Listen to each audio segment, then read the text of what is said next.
Matats, good morning. Oh, nagabo mi. Gamay ra mo isda.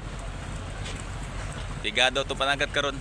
Pagka nihita sa tupanagat karon mata si atong bangsi medyo ni kalma na pud siya no, nawala nang sulog, ang balod na pud ang ni Puloy og ni Minus sa pud ang bangsi. Pila na kabangka ni Donggo matas pare-pareha rin sila kuha no, gagmay ra jud kaayo, bot pasabot, bukol, loge o wa kabawi sa starting. Siyempre pag gamay ang isda matas mataha ta mangayo o manguha. Mao nang luoy pud ato mananagat matas no, kung dako-dako magaling sa galinana, igo ra pud na starting matas, wa pud sila balansihon ana. Ana si amo?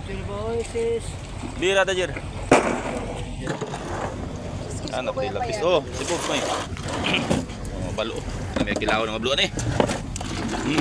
Lagko ka balo. Oh, kala may kilawon. Mas lamit ang pandawan eh. Doon na pud gamay.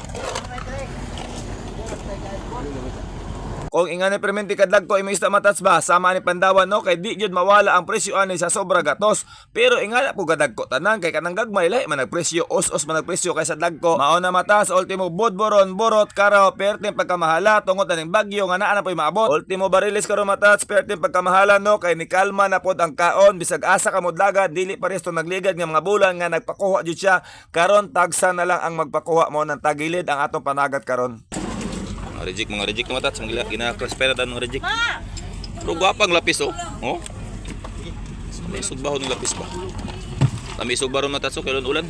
Na. Maora ba igara aning labi na kaon na matas kaning ulan-ulan, lami isabaw, lami iprito, di ba? Bisag unsa nga mga isda matas, bisag burit na siya nganlan nga ulan-ulan, lami jud ang atong kaon. Ang luoy pa jud karon kana mga lagyo nga mga lugar kay maglisod na slag palit ultimo media kilo kay diri pa lang daan mahal na ang isda. Oh, ato sa ugasan para.